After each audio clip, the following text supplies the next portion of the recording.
Audio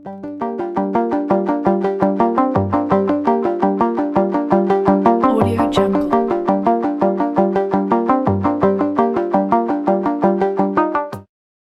Entonces, buenos días. Para seguir hoy con el módulo de enfermedad inflamatoria intestinal, ya habíamos visto enfermedad de Crohn. Hoy vamos a continuar con colitis ulcerativa y pues damos gracias a la doctora Brenda por la asesoría en la siguiente charla. Entonces, como recordemos, la enfermedad inflamatoria intestinal, como su nombre mismo lo dice, es una enfermedad crónica inflamatoria, pero esta vez nos vamos a atañar sobre todo al colon, que es la parte que se va a estar inflamada y tiene una enfermedad crónica que va a percutir en los pacientes, y vamos a encontrar que más o menos 1 millón de individuos, tanto en los Estados Unidos como en Europa, sufren esta enfermedad. La incidencia oscila más o menos entre 1 a 20 casos por cada 1.000 habitantes, dependiendo de la literatura donde se lea. La prevalencia siempre va a estar casi en 300 casos por cada 1.000 habitantes y tiene un pico de aparición que puede ser doble. Casi siempre se presenta entre los 15 a los 30 años, con un segundo pico entre los 50 y los 70 años. Entonces, todo esto va a permitir que esta enfermedad sea muy prevalente, sobre todo en las sociedades europeas y escandinavas, pero no hace referencia tampoco de que no se presente en nuestros habitantes o en nuestra población. Vamos a tener en Colombia una prevalencia de la colitis ulcerativa de casi 50 por cada 1.000 habitantes, y para el año pasado, en el 2019, en este estudio que se realizó en Medellín, teníamos unos 10.200 casos de colitis ulcerativa en toda Colombia, con las últimas cifras actualizadas del 2019. Para recordar, todas estas enfermedades no tienen un factor único que la desencadene. Va a estar asociada a múltiples factores de riesgo, tanto genéticos como medios ambientales, derivados todo esto en una mala respuesta a la inmunidad innata, que va a permitir que esa inflamación se perpetúe. Esto ya lo habíamos hablado pues con la enfermedad de Crohn, que no va a diferir en la fisiopatología, o no va a diferir mucho en esta fisiopatología con la colitis ulcerativa. Pero hay dos puntos para tener en cuenta, que son factores ambientales que son muy debatidos en la colitis ulcerativa. Uno es el hábito de fumar, asociado con un factor protector para presentar colitis ulcerativa. En estos pacientes tiene una fuerte asociación inversa a presentar la enfermedad o presentar una enfermedad mucho más leve, con una necesidad menor de inmunosupresores y corticoides, y se ha visto que estos pacientes que tenían el hábito de fumar y presentan la enfermedad tienen una enfermedad mucho más leve. Y estos pacientes que suspenden ese hábito de fumar van a tener una incidencia de esta enfermedad durante los 2 a 5 años superiores a la que venían presentando. Esto puede presentarse hasta 20 años después de dejar el hábito de fumar y se ha manifestado como un factor protector. El otro factor que es muy debatido es la apendicectomía en estos pacientes. Aunque es raro que los pacientes con colitis ulcerativa tengan una apendicectomía, se ha visto que también ejerce un factor protector, sobre todo cuando la apendicectomía no se había perforado. Casi en 1% de estos pacientes presentaba un factor protector con respecto a los que no tenían apendicectomía. Pero se ha visto en los estudios que solo ejerce un factor protector antes de los 20 años. Posterior a esto, los pacientes que presentaban apendicectomía no tenían ningún tipo de factor protector, por lo cual tenían casi una incidencia igual a la población general. Características clínicas más frecuentes. Es importante porque dentro del diagnóstico hay que diferenciar o pensar en una diferenciación o descartar con otra patología que pueda estar causando la sintomatología clínica. Estos pacientes presentan con dolor abdominal cólico.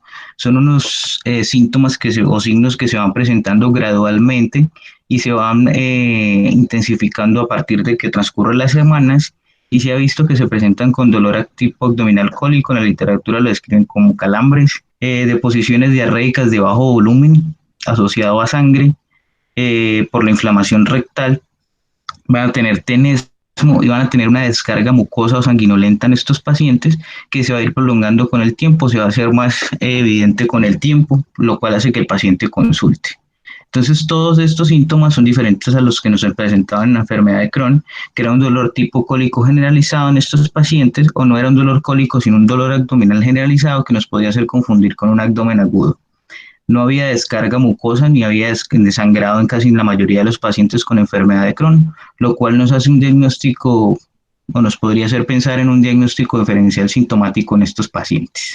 Lo mismo son estudios donde han visto la prevalencia de los síntomas en estos pacientes, tanto en la colitis por Crohn indeterminada y en la colitis ulcerativa, y vamos a ver que el dolor abdominal está predominante en estos pacientes junto con la diarrea con deposiciones con sangre.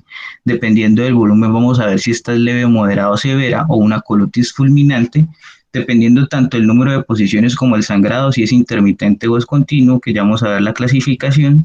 Estos pacientes también van a presentarse con unos signos como hipotensión, taquicardia, dependiente si el sangrado es continuo o no ha sido continuo. Pueden tener hipoalbuminemia, pérdida de peso secundaria a su malabsorción presente de la enfermedad. Dentro de los métodos diagnósticos, el principal es una presentación clínica que nos va a hacer pensar que este paciente puede estar cursando con una enfermedad inflamatoria intestinal, por lo dicho anteriormente. También tenemos muy importante que descartar una enfermedad infecciosa que nos pueda estar presentando esta hematoquexia y estos signos de inflamación aguda que puede presentar el paciente dentro del colon. Estos hallazgos definitivamente los tenemos que hacer o confirmar con una endoscopia o con una colonoscopia que nos permita distinguir las características macroscópicas de la mucosa del colon y definir o pensar qué tipo de patología está asociada al paciente y confirmarlo definitivamente con hallazgos histopatológicos para poder iniciar un tratamiento adecuado. Dentro de la evolución natural siempre hay que descartar que no esté asociada a una patología infecciosa, pero se ha visto que el Clostridium difficile es una asociación o una complicación de la colitis ulcerativa. A estos pacientes hospitalizados con infección por Clostridium les va mucho peor que los pacientes que no tienen la infección. Se ha asociado con una tasa más alta de hospitalización, unas tasas más altas de cirugía y incluso una mortalidad más elevada en los pacientes que no tienen la infección por Clostridium. Entonces, en estos pacientes casi siempre la prevalencia es de hasta el 47%. Los pacientes con colitis ulcerativa fueron más propensos a una mortalidad en la hospitalización, recién la última hospitalización que se presentaron estos pacientes, o en un brote agudo, tuvieron más días hospitalizados, hasta 28 días más que los pacientes sin la infección, y tasas de cirugía más elevadas que los pacientes que se compararon con cultivos negativos. El diagnóstico endoscópico casi siempre o siempre se debe hacer si el paciente no está en condiciones o tiene un brote agudo. No se debe hacer una colonoscopia total, se debe hacer una sigmoidoscopia y tomar biopsias en lo posible de la mucosa para poder confirmar el diagnóstico. Si no estamos frente a un brote agudo, se puede hacer la colonoscopia total hasta el ilion terminal y tenemos que identificar varias cosas. Primero, si se extiende del borde anal y se va extendiendo proximalmente por toda la mucosa. Si la afectación es continua y circunferencial, que son características de la colitis ulcerativa, y si hay una transición gradual o abrupta entre la mucosa sana y la mucosa enferma.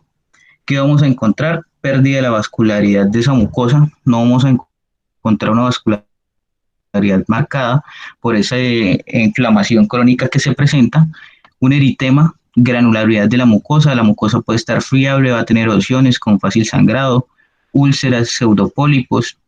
Entonces, todas estas características van a hacer pensar al endoscopista que puede estar presentando una colitis ulcerativa, asociado a que inicia desde el borde anal y se va extendiendo proximalmente, es continua, no es en parches como la enfermedad de Crohn, puede llegar hasta una pancolitis, pero la prevalencia hasta el 50% es que presente una proctitis, del 30 al 20% puede presentar una colitis izquierda y menos del 20% van a presentar una pancolitis. Estas son las características endoscópicas que se pueden presentar de la mucosa. La clasificación de Montreal, que ha sido útil para clasificar la extensión de la enfermedad a nivel del colon, vamos a tener que en la mayoría de los casos se va a presentar una proctitis clasificada como E1, hasta 18 centímetros del borde anal.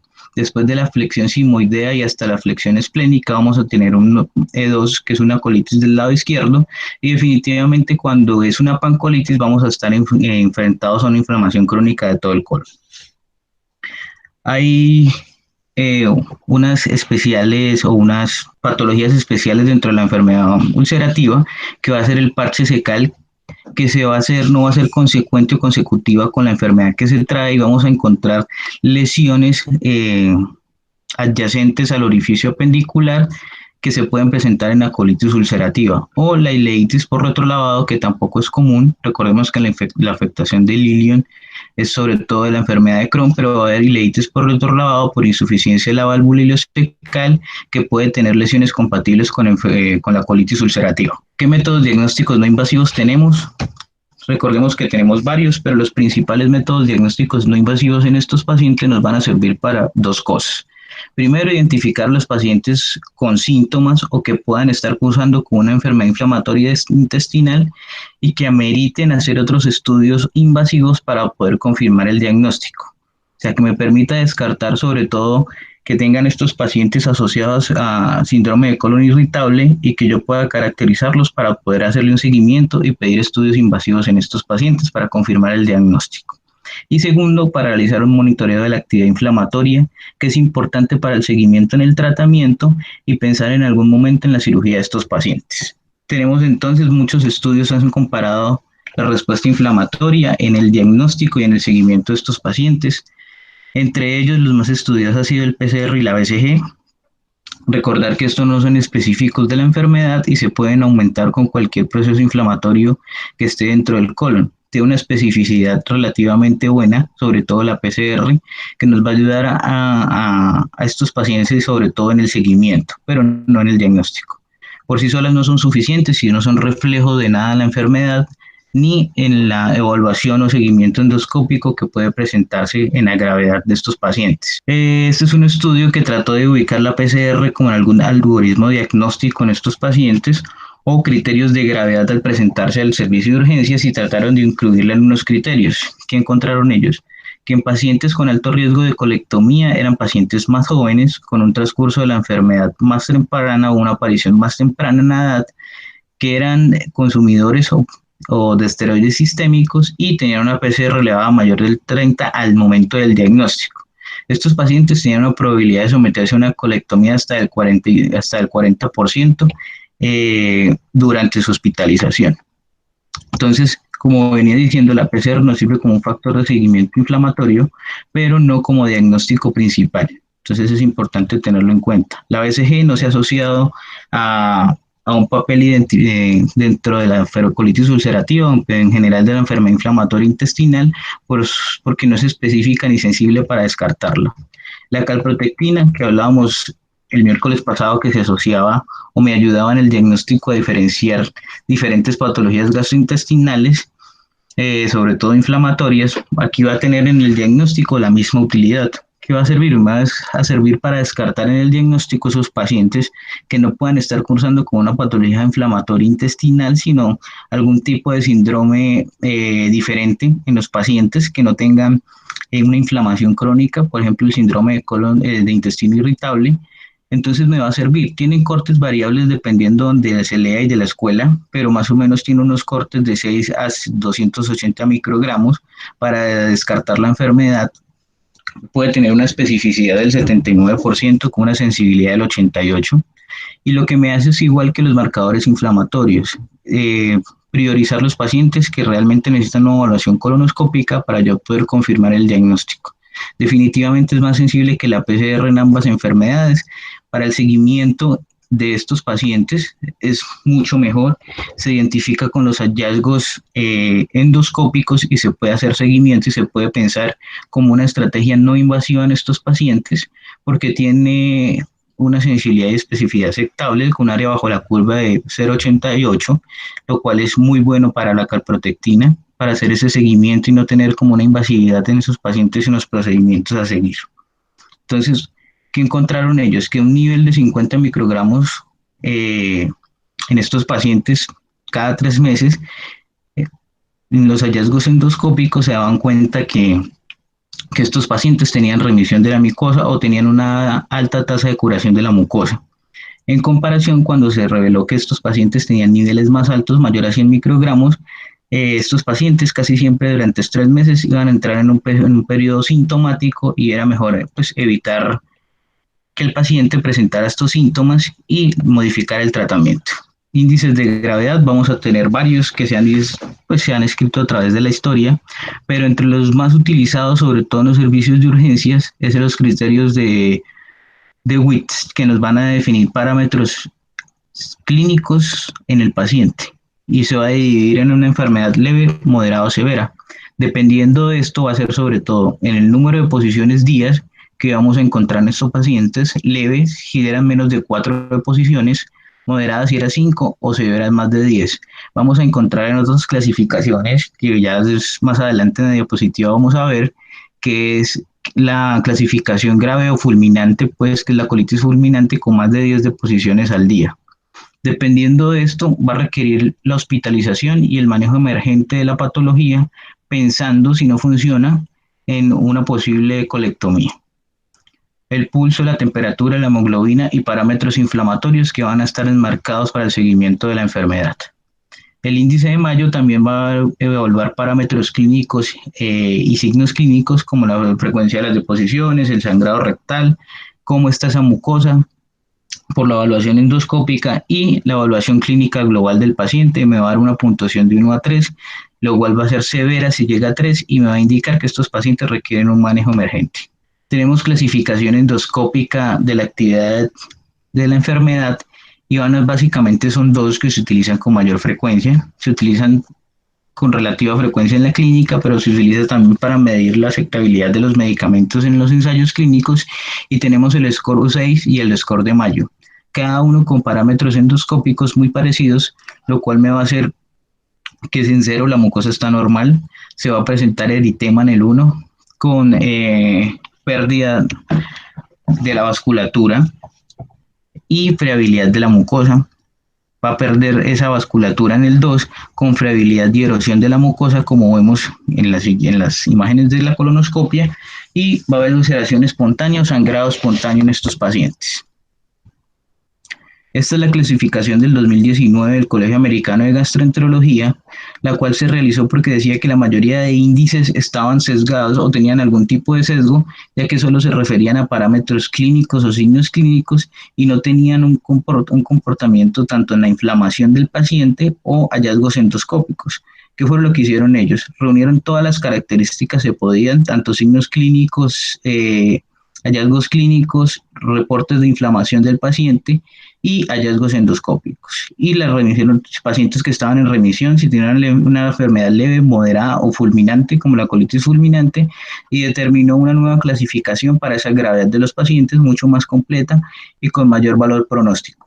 Se deben hacer pruebas serológicas genéticas o de anticuerpos.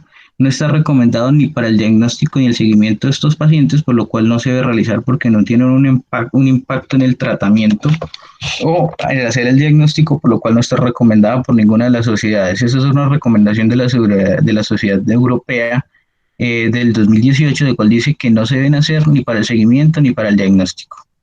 Se deben realizar imágenes diagnósticos adicionales.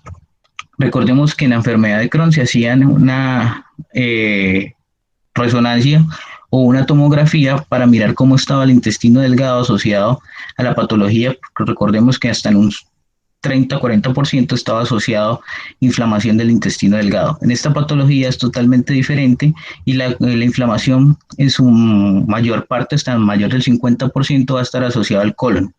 Entonces, la endoscopia superior solo se debe restringir a pacientes que tengan síntomas gastrointestinales superiores o en la colonoscopia se vean pacientes que tengan lesiones ileales, lo cual no se puede determinar si es una colitis ulcerativa o una enfermedad de Crohn, lo cual en algunas escuelas lo realizan de manera rutinaria si encuentran lesiones ileales.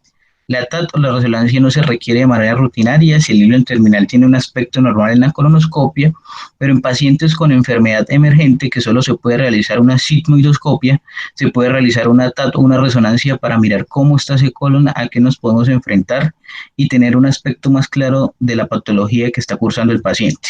Estrategias para la detección de cáncer colorectal.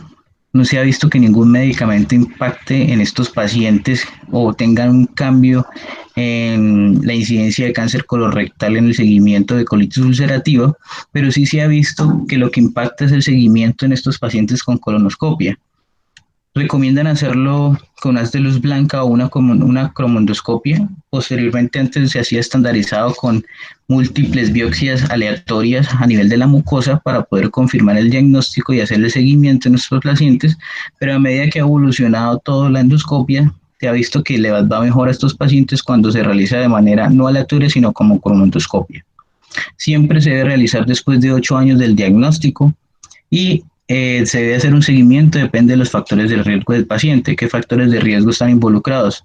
Pacientes que tengan el diagnóstico en edades tempranas, que tengan familiares de primer grado con cáncer colorectal asociados a una poliposis adenomatosa familiar que también se puede presentar, y dependiendo de la actividad inflamatoria que tenga el paciente en su seguimiento con gastroenterología.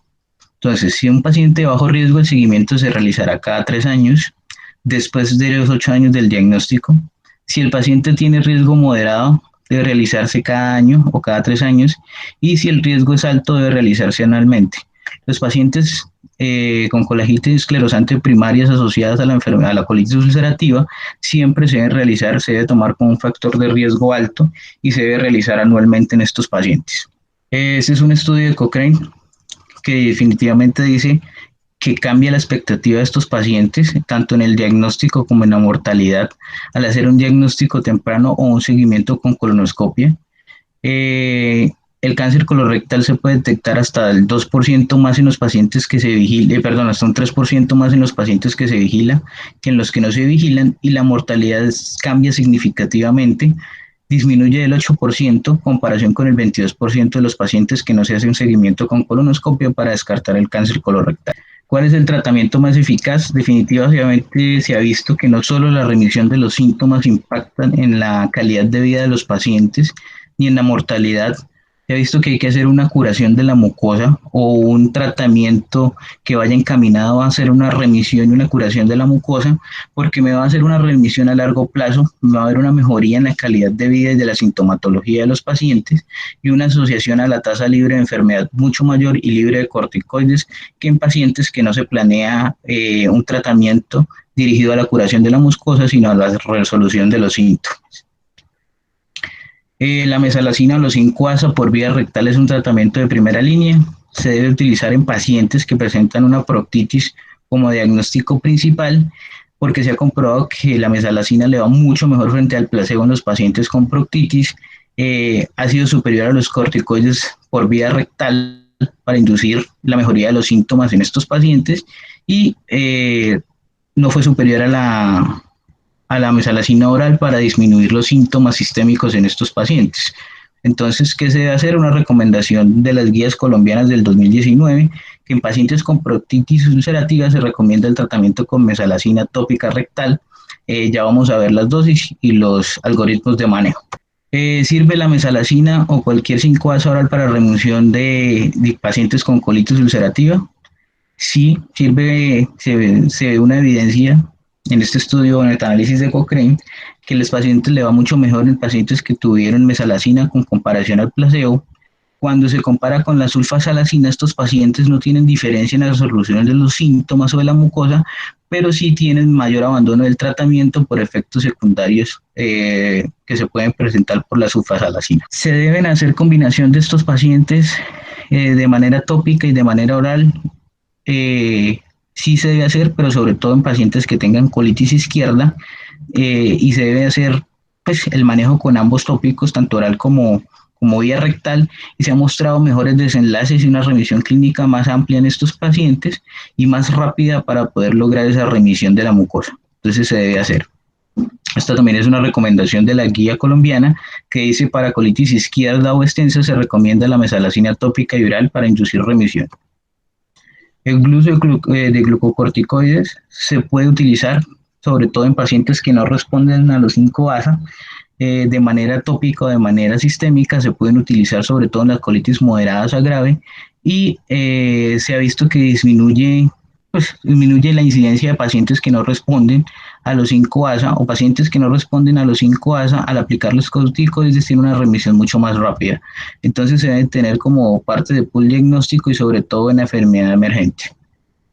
La budosonía también es una opción.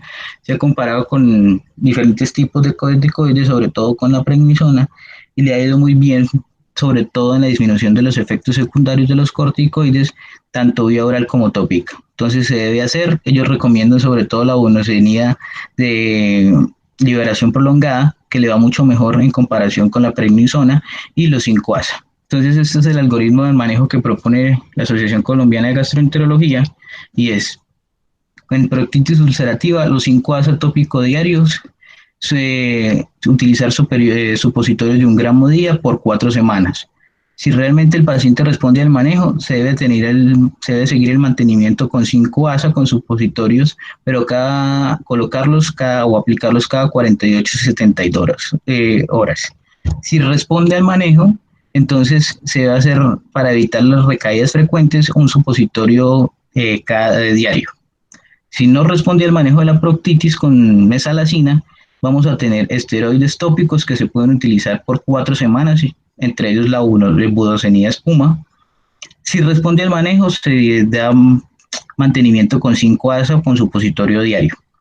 Si realmente no responde al manejo con esteroides tópicos, se debe reemplazar la budosonía con esteroides orales, con budosonía de acción prolongada o liberación prolongada, y combinarla con tópico de budosonía. Listo. Y tratarla. Si realmente no responde, hay que pasar a corticoides sistémicos intravenosos y tratarla como una colitis severa. En la colitis del lado izquierdo vamos a tener que la mesalazina de 2 a 3 gramos día más el 5-ASA tópico de 1 a 4 gramos día, ya puede ser en enema o en espuma, por 4 semanas. Ese es el tratamiento inicial. Si responde, se debe tener con 5-ASA para el mantenimiento oral 2 gramos día. Si no responde, hay que intentar cambiar el corticoide con budosonía de liberación prolongada, 9 miligramos día por 8 semanas, o si no tenemos la budosonía dentro del arsenal de primera línea, podemos utilizar prednisona de 40 miligramos o calcularla por peso por 2 a 4 semanas. Si realmente no responde, hay que pensar que estos pacientes pueden tener una evolución tórpida de la enfermedad y la van a requerir en algún momento cirugía. Dentro de la colitis ulcerativa severa, que en el 10% de pacientes se puede presentar al servicio de urgencias, muchos de ellos sin tener un diagnóstico previo, vamos a tener que entre el arsenal terapéutico tenemos hidrocortisona, que son los corticoides, de 10 miligramos cada 6 a 8 horas, o metilprednisona cada 60 miligramos día. Esto se debe medir una respuesta constante, no esperar los días. Se debe medir una respuesta clínica. Si el paciente presenta un abdomen agudo, definitivamente debe ir a cirugía. Si presenta un sangrado continuo que lo anemice y haga que requiera transfusiones continuas, también se debe llevar a cirugía. Pero si el paciente está estable clínicamente, podemos medir la respuesta o aguantarnos de 3 a 5 días. Si responde, hay que hacer un switch de la prednisona vía oral, 40 miligramos diarios, irla disminuyendo gradualmente durante 8 semanas. Posteriormente, cambiarla o agregarle un inmunomodulador y un biológico, dependiendo pues, del arsenal terapéutico con el que se cuente. Si realmente no responde al manejo, podemos 2 opciones: o agregar ciclosporina o agregar biológico. Si esta respuesta y el paciente está estable, pero no responde a una respuesta clínica con disminución de la enfermedad inflamatoria y de los síntomas, debemos pensar que este paciente ya se debe ir preparando para una alternativa quirúrgica. Dependiendo de la respuesta inflamatoria, vamos a tener que tenemos PCR o SG mayores de 30, como pues lo pide la Sociedad de Gastroenterología Colombiana, y ir pensando que estos pacientes, si no mejoran su respuesta inflamatoria, definitivamente se debe pensar en un manejo quirúrgico. Desde el tratamiento quirúrgico, casi el 10 al 15% de estos pacientes en algún momento de su vida van a tener que, la terapia médica va a fallar o va a ser refractaria la terapia médica, y estos pacientes van a requerir un manejo quirúrgico. Dentro de ellos tenemos la colectomía total. Ya vamos a ir viendo la proctocolectomía con pouch ilioanal, y vamos a tener otras herramientas quirúrgicas que vamos a ir viendo en el transcurso de la charla. La cirugía se debe practicar siempre con intención curativa. En los pacientes que se presentan de modo emergente, se debe realizar una colectomía que pueda resolver la emergencia quirúrgica, y se debe desear en un segundo o un tercer tiempo a estos pacientes para una reconstrucción del tránsito. ¿Qué son las indicaciones para los pacientes que no responden al tratamiento, que tenemos más tiempo para hacerle seguimiento o optimizar esos pacientes para llevarlos a cirugía?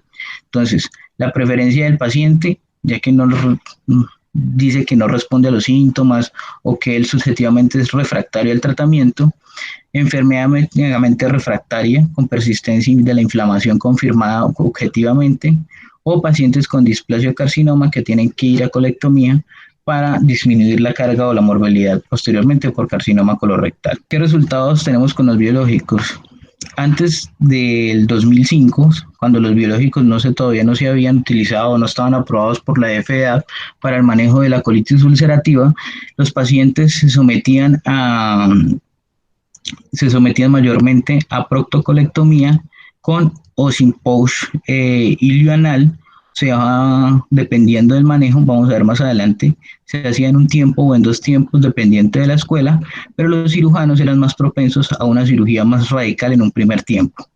Posteriormente al advenimiento de la terapia biológica, después del 2005, como se ve en la gráfica, los cirujanos fueron más conservadores e hicieron colectomía subtotal o colectomía total en estos pacientes sin protectomía, pensando en 3 tipos de cosas, o tenían 3 principales ideas, como lo escribió la Asociación Americana Coloproctología.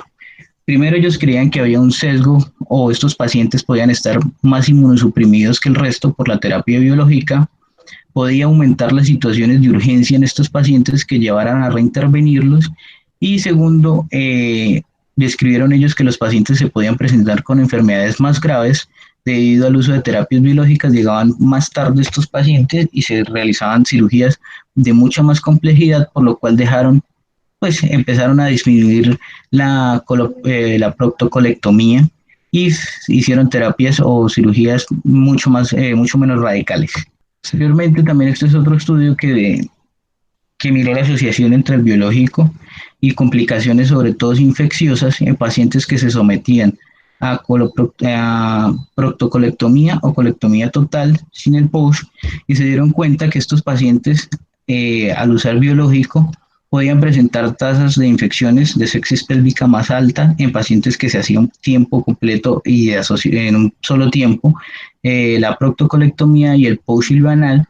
Se dieron cuenta que estos pacientes podían tener tasas de sepsis pélvica más alta, una discencia más alta en estos pacientes, que llevaban a que se perdiera el POUCH ileoanal y que realmente no favorecían que se hiciera todo en un primer tiempo en pacientes que estaban con terapia biológica o corticoides. ¿Qué dice las clínicas de Norteamérica del 2019? Es de elección del cirujano. Hay 3 tipos de procedimientos que se pueden hacer en 1, 2 o 3 etapas. En 3 etapas se realiza la colectomía total con ileostomía terminal y se deja el muñón rectal como un Harman. Se realiza una protectomía posteriormente con el PUSH ileoanal, y el tercero se elimina la ileostomía nasa, que se deja de protección cuando se realiza la anastomosis ileoanal. El procedimiento en 2 etapas: se realiza una proctocolectomía total con anastomosis ileoanal y una ileostomía de protección en nasa, y en un segundo tiempo se elimina la ileostomía. Y cuando se hace un procedimiento en una sola etapa, se hace todo y se puede realizar para pacientes seleccionados o pacientes jóvenes, dependiendo de la escuela y de la destreza del cirujano. Las recomendaciones dicen: si voy a hacer un procedimiento en 3 etapas, ¿a qué clase de pacientes se lo voy a realizar? Entonces, primero, todos los pacientes que estén hospitalizados por enfermedad refractaria. ¿Por qué? Porque esos pacientes van a terminar con mayor carga o carga sistémica de corticoides y de biológicos, que van a poder interferir en el momento de la cirugía. Pacientes ambulatorios con biológicos o esteroides que hayan ido aumentando la dosis hasta la dosis tope, que se hayan aplicado antes de 12 semanas, porque me pueden influir en el resultado postquirúrgico. Que sea un diagnóstico incierto, que a pesar de las biopsias que se hayan tomado por colonoscopia, el patólogo diga que es una enfermedad inflamatoria intestinal, pero pueda distinguir entre una y la otra. Esa pieza que podamos hacer durante la colectomía total en un primer tiempo puede irse a patología e identificarse con mayor veracidad, para poder tener un criterio claro y fuerte para hacer la anastomosis o el PUSH ileoanal. Puente para optimizar a los pacientes. Recordar que estos pacientes en la mayoría pueden presentarse con desnutrición y polvuminemia que van a repercutir en los resultados postoperatorios. Entonces podemos manejarle la emergencia al paciente, repletarlo, optimizar todo lo que requiera el paciente y llevarlo a una anastomosis. Y por último, ellos incluyen las mujeres que deseo de preservar la fertilidad dentro de los criterios para hacerlo por 3 etapas. Si es un procedimiento de 2 etapas, se puede realizar en pacientes sanos con displasia o malignidad que no tengan una enfermedad activa de una inflamación crónica severa que me pueda permitir que yo pueda hacer el procedimiento en 2 etapas. También se describe el procedimiento en una etapa, pero el cirujano pues debe tener una cirugía en que esté tranquilo, que no haya que la anastomosis esté o el pulso esté bien perfundido, que no haya tensión, que el cirujano dentro de la cirugía esté tranquilo con su cirugía y pueda terminar que se puede realizar en un solo tiempo. ¿Se debe suspender el corticoide? Es otra pregunta que se realiza con frecuencia. Y este es un estudio multicéntrico que realizó la Asociación Europea, que dice que realmente los pacientes con dosis altas, ellos clasifican dosis altas con mayor de 20 miligramos, están asociados a mayores complicaciones posoperatorias. Y más aún si esa dosis de corticoide va acompañada de dosis de biológico. Entonces, tienes mayor tasa de fuga en estos pacientes, que es la principal razón por la cual se recomienda suspenderlo o se recomienda tener mayor prevención en hacerlo en 2 o 3 etapas en estos pacientes para no tener complicaciones concomitantes posoperatorias. Además de ellos, identificaron factores independientes que me pueden llegar a alterar esa fuga anastomótica o cambiar esa tasa de incidencia. Primero, pacientes obesos mayor a 25, un índice de masa corporal mayor a 25, pacientes con comorbilidades asociadas, un ASA2, y un curso de la enfermedad mayor a 5 años asociado al uso de biológicos y esteroides. Definitivamente ellos pues recomiendan retardar el pousilio anal en pacientes que no pueden ser destetados a menos de 20 miligramos día de esteroides durante 6 semanas antes de la cirugía. ¿Se debe dejar ileostomía en todos los pacientes? También hay un debate grande que se ha venido a través de la historia y es, ¿le va a mejorar a todos los pacientes referencia a la sepsis pélvica en los pacientes que se deja ileostomía de protección o los pacientes que no se deja y se hace todo en un primer tiempo? Se ha visto que en estos pacientes, dependiendo del tipo de paciente, se puede realizar o no. A través del tiempo, al principio se dijo que estos pacientes les iba mucho peor, que tenían más tasas de sepsis pélvica asociado a no dejar ileostomía de protección, pero posteriormente la Sociedad de Colon y Recto dictó unos parámetros para definir a qué paciente se le podía hacer en una sola etapa y disminuir esa carga comórbida que presentan los pacientes con una ileostomía. Entonces, pacientes jóvenes que no presentaran obesidad, sin anemia o hipoalbuminemia, o sea, que estuvieran bien nutridos o que se depletaran antes de la cirugía, que no tuvieran dosis bajas de inmunosupresores, que no tuviera una pérdida de sangre excesiva durante la cirugía y que tuviera una buena vascularización de esa bolsa ilioanal o ese reservorio ileal y que no tuviera una tensión anastomótica. Para ellos estos eran los puntos claves en los pacientes que les iba a ir mejor y que podía pensarse en un procedimiento en una sola etapa. Entonces, aunque ellos refieren que es claro que no altera la incidencia de fuga anastomótica al realizar una ileostomía, dan a preferir que si el cirujano en su experiencia ve que puede disminuir esa tasa de sepsis pélvica, incurriendo en esto en que el paciente debe presentar o puede mejorar pues puede disminuir esa tasa de falla del reservorio ileoanal, pues puede hacerlo. Si no, debe sopesar pues, las ventajas de tener una creación y después una posterior eliminación de una ileostomía. ¿Qué configuración del pouch anal? Hay muchos a través del tiempo. Se ha descubierto el J, que es el más utilizado en diferentes escuelas, porque es más fácil de hacer, la curva de aprendizaje es mucho menor, le va mejor a estos pacientes. Tenemos el W, tenemos el H y tenemos el S, que se ha visto con el tiempo, que fue el primero que se creó. Ellos también describen que le va mejor al paciente con una bolsa ileal con una configuración en J, pues cuando se hace con un pouch más grande no presenta una mejoría funcional en estos pacientes. no presenta una disminución o una diferencia significativa en el número de exposiciones, tampoco en el uso de antidiarreicos o incontinencia o urgencia defecatoria. Y recordar que la bolsa NS tiene un remanente de 2 centímetros distal que posteriormente puede presentar complicaciones como obstrucción o ovulación de ese remanente. Entonces ellos dicen que la configuración de la bolsa, si bien por escuela la mayoría hacen una configuración en J, es de preferencia del cirujano con el que mayor se sienta cómoda y con el que mayor resultados hayas tenido.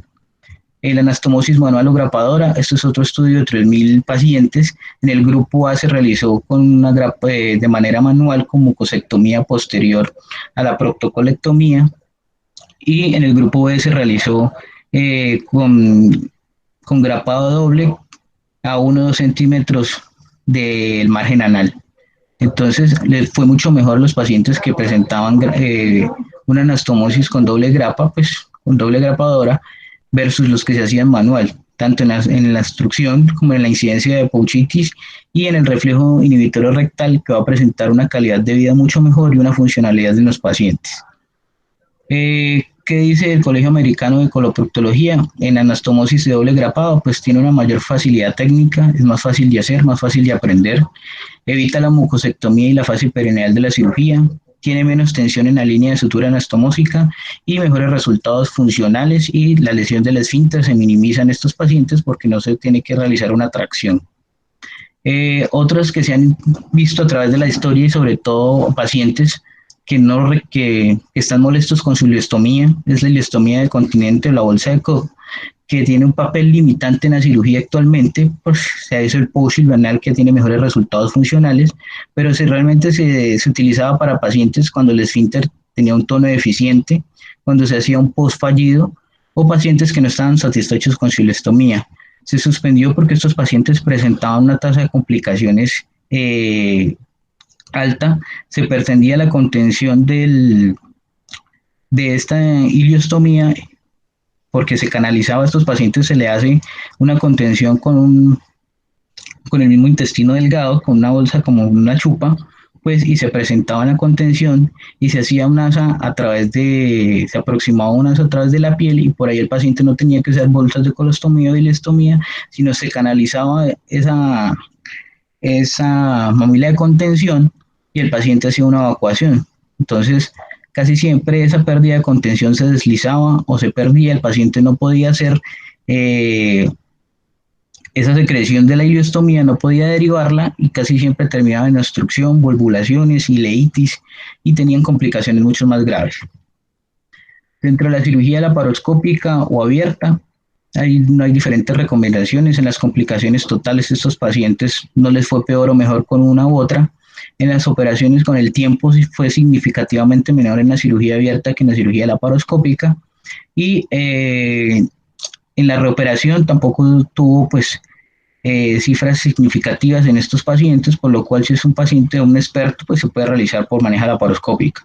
¿Cuáles son las complicaciones más frecuentes? Ya para terminar, son la perforación, el sangrado severo y la colitis fulminante, acompañada del megacolon tóxico, que va a ser la próxima charla. Entonces, en la perforación y en la colitis fulminante, estos pacientes definitivamente iban a colectomía total o proctocolectomía, dependiendo de la experiencia del cirujano, para posterior un tiempo hacer la reconstrucción del tránsito. En el sangrado severo, que es una etapa aparte, pues se puede presentar, es raro, en el 6% de los casos, con una incidencia hasta máximo pues del 3%, representa el 10% de las colectomías urgentes, y el enfoque inicial es cualquier hemorragia, reanimación, con líquidos, con pérdidas o productos sanguíneos que se deben reponer, y se debe hacer una colectomía abdominal total. A pesar de la reanimación que se hizo normalmente, que la mayoría de estos pacientes no van a responder. Si el sangrado en el muñón rectal persiste, que puede persistir en el 12%, se puede hacer un parqueamiento del recto, pero estos pacientes van a hacer medidas momentáneas y van a terminar en una protectomía que se debe realizar, y dependiendo de las condiciones del paciente, van a terminar pues en una reconstrucción del tránsito. Entonces eso es lo que les traía para hoy. Muchas gracias.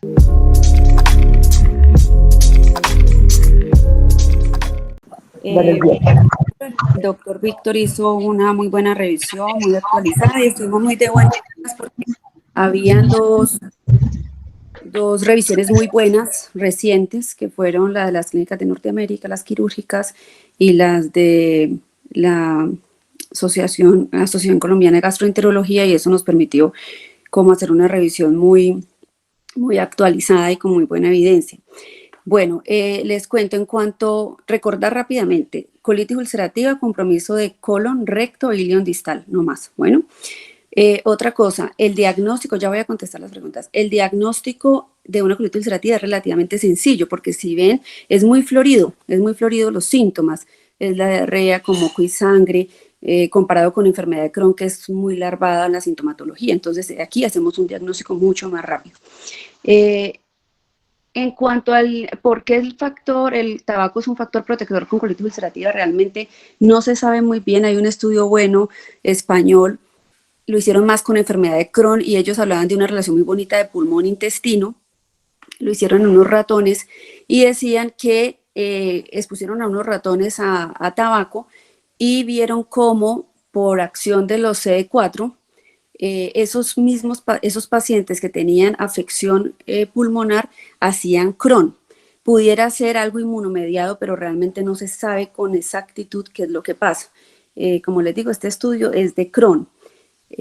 Bueno, en cuanto a la pouchitis, que pregunta el doctor Alejandro, se presenta más o menos en un 25 hasta un 50% de los casos. También es fácil de diagnosticar, porque es el paciente que tiene una proctocolectomía y empieza con diarrea, con dolor abdominal, con incontinencia fecal. El método diagnóstico pues es la vía endoscópica. Encontramos generalmente úlceras, hallazgos muy parecidos a lo que encontramos en la colitis ulcerativa, que son mucosas nodulares, gruesas, con pérdida del patrón vascular, con úlceras, aftoides. Tomamos biopsia y el patólogo nos confirma una reacción inflamatoria. Las causas de las pouchitis realmente hay varias, pero la principal que se cree es una respuesta exagerada inflamatoria de ese ilion, que no estaba acostumbrado a tener esa materia fecal de esas características retenido, ¿cierto? En esa bolsa. Entonces parece que es una respuesta inflamatoria. También hay una respuesta, parece autoinmune, como si fuera una ileitis por reflujo. El tratamiento es muy importante tenerlo en cuenta, que es con antibióticos y son 2 semanas. Bueno, es muy importante las 2 semanas, porque generalmente cuando se hace menos tratamiento hay recurrencias. ¿Qué más les cuento en las preguntas? En cuanto al uso de la calprotectina, sí lo usamos con frecuencia, mucho más en Crohn. Nos ayuda, junto con todos los otros parámetros que vimos hace 8 días, a llenarnos de motivos para hacer el diagnóstico de una enfermedad de Crohn. En colitis ulcerativa más para mirar actividad, pero la usamos, está disponible.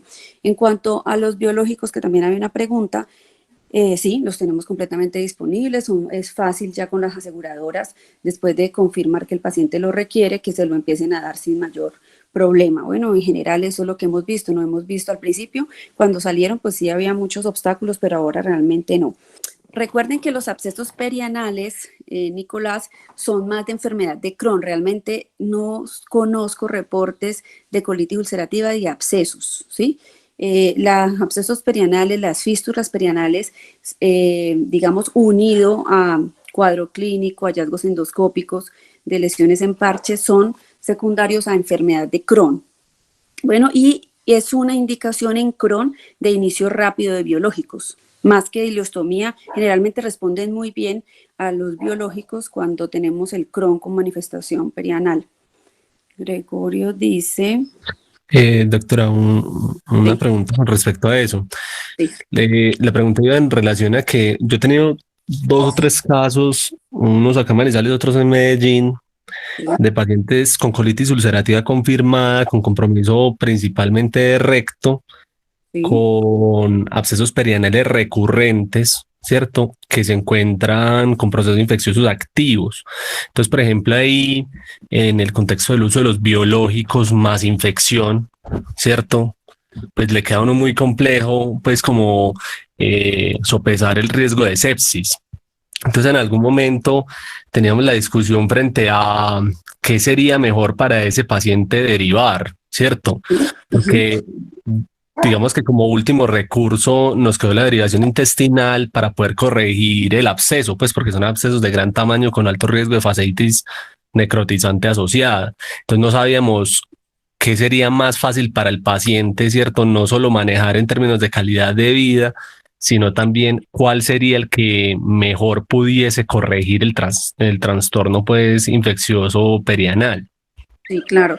Son casos como muy puntuales. Es como si tuviera dos patologías. Yo en ese paciente lo primero que trataría de establecer es si realmente una colitis ulcerativa, bueno, porque pareciera mucho un Crohn. Pero en este caso, yo pienso que lo ideal sería hacer un manejo tópico de esos abscesos.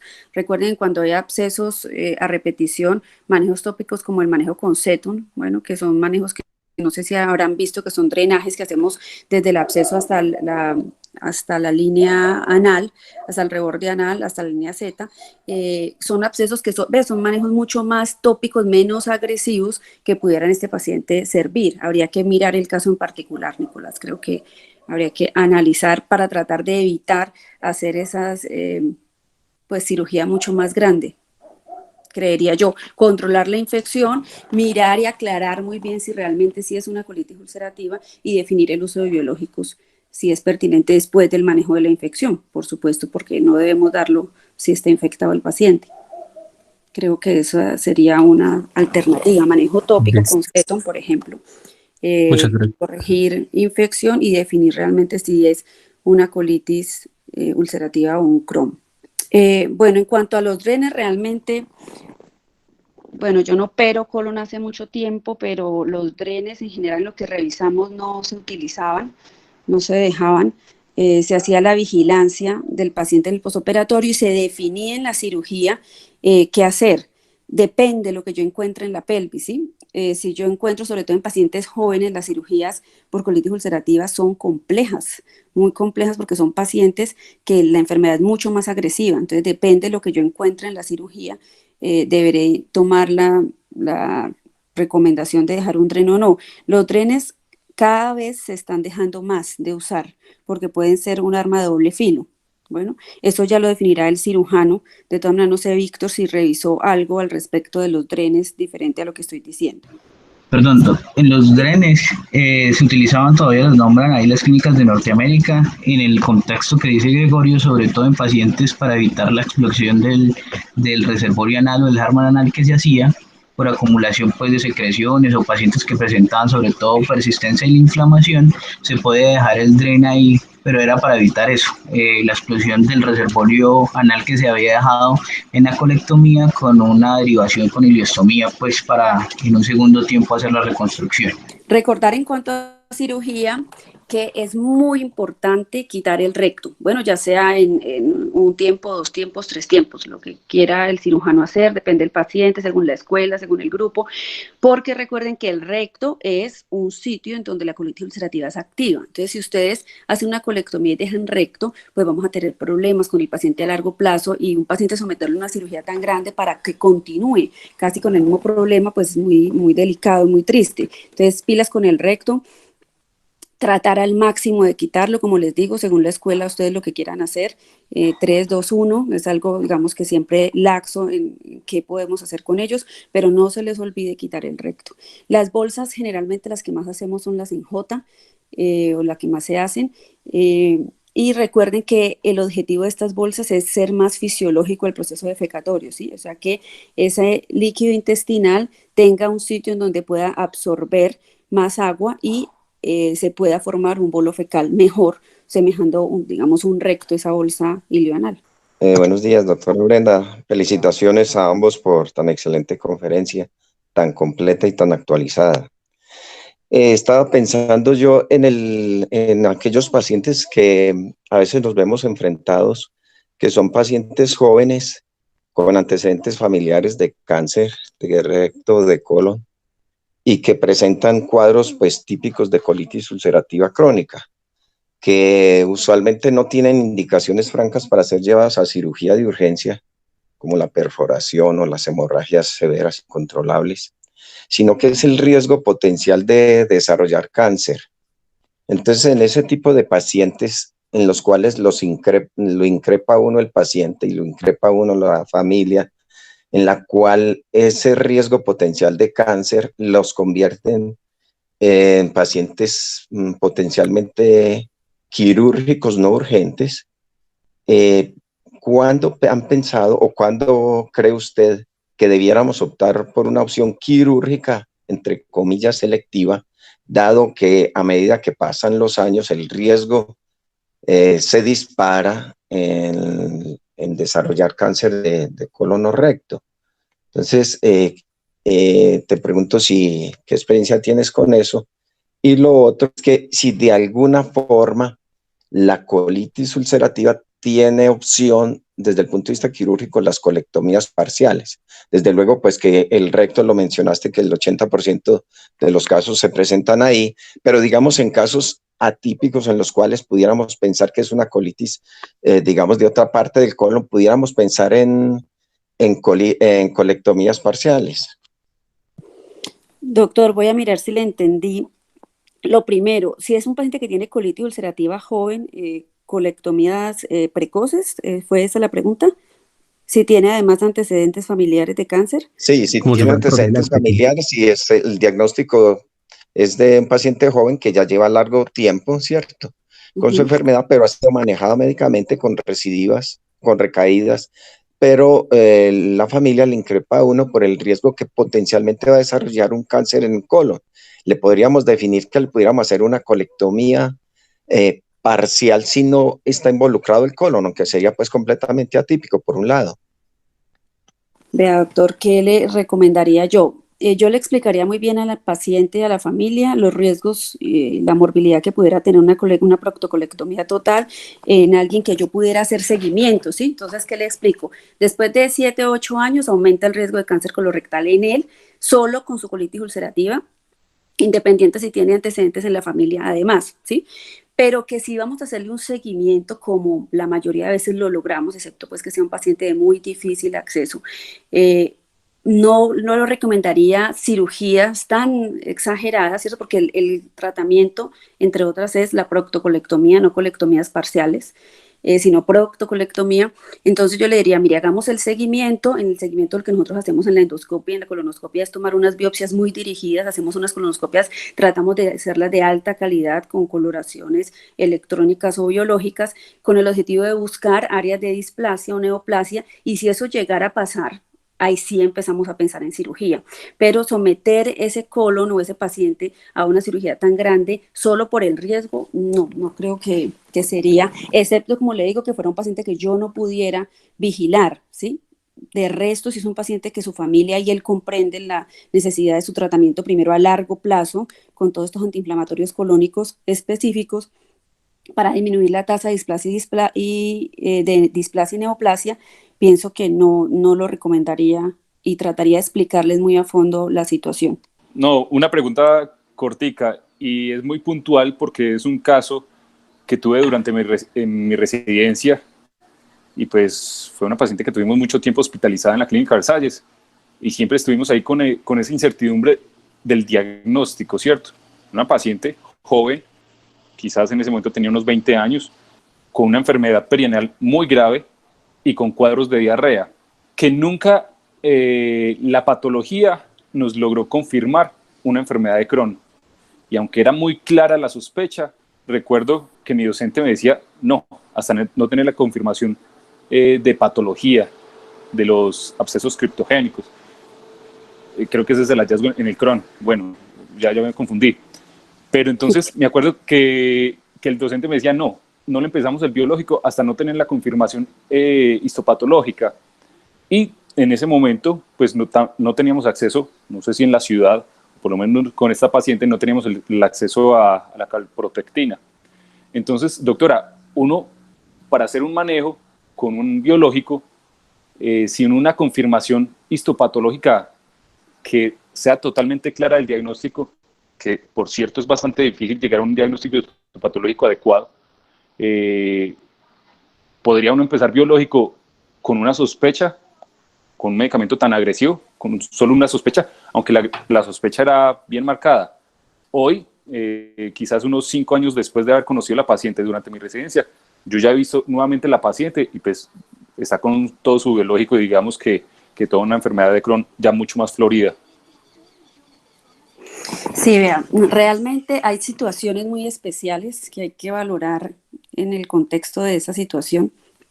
y son las colitis, que son colitis de sobreposición como las hepatitis de sobreposición, ¿sí? Eh, en donde hay que tratar de buscar al máximo el diagnóstico, como usted dice, pues no es fácil, el Crohn no es fácil, pero la biopsia es uno de los parámetros, ¿sí? Entonces, si yo tengo ese parámetro dudoso, pero tengo la calprotectina, se ha usado y la tenemos desde hace mucho tiempo, realmente la facilidad de hacerla, no sé qué pronto qué habrá pasado en ese momento. Los hallazgos tomográficos, la de la paciente, el contexto clínico, si yo estoy llena de ese motivo, yo pudiera empezar un biológico. Bueno, pero les recomiendo en estos casos algo que me lo ha mostrado pues como la experiencia. Cuando tenemos casos tan complejos, hay grupos muy especiales, muy especiales, que hacen manejo de estas patologías. En Pablo Tobón, por ejemplo, en Medellín, está el grupo de enfermedad inflamatoria intestinal liderado por el doctor Fabián Juliao, gastroenterólogo del Pablo, que manejan los casos, por ejemplo, cuando yo tengo crones severos, los remito para allá. ¿Sí? Y cuando tengo dudas diagnósticas de un Crohn, sobre todo porque como les decía, la colitis ulcerativa es muy fácil del diagnóstico, los remito y ellos, incluso en un caso parecido al que usted cuenta, empezaron biológico con alta sospecha por paraclínicos sin confirmación de biopsia. Bueno, entonces cuando les pase eso, yo los invito a que eso se puede hacer, se puede remitir a que un grupo que tenga mucho más experiencia pueda manejar esos casos particulares y puntuales. Muchas gracias, doctora. Y pregunta ahí adicional para complementar. Antes de poner el biológico, ¿qué precauciones debemos tener referente, por ejemplo, a estudiar la posibilidad de una tuberculosis latente o desparasitar los pacientes? ¿Qué precauciones debemos tener previas al inicio de los biológicos? ¿Es pertinente que el cirujano lo haga o debemos dejar esto como un rol del gastroenterólogo y quizás del internista? Vea, es mejor que siempre lo manejemos, o coloproctología, por ejemplo, ahora está muy metido en el manejo de la enfermedad de Crohn y la colitis ulcerativa, entonces ellos también nos pueden ayudar mucho. Y sí, hay unos protocolos especiales antes de empezar los biológicos, dentro de eso la identificación de la presencia de tuberculosis, ¿sí? Siempre hacemos ese protocolo, los laboratorios, según el tipo de medicamento, tienen unos protocolos establecidos y casi que ellos hacen todo el protocolo de valoración o chequeo antes de empezar el biológico.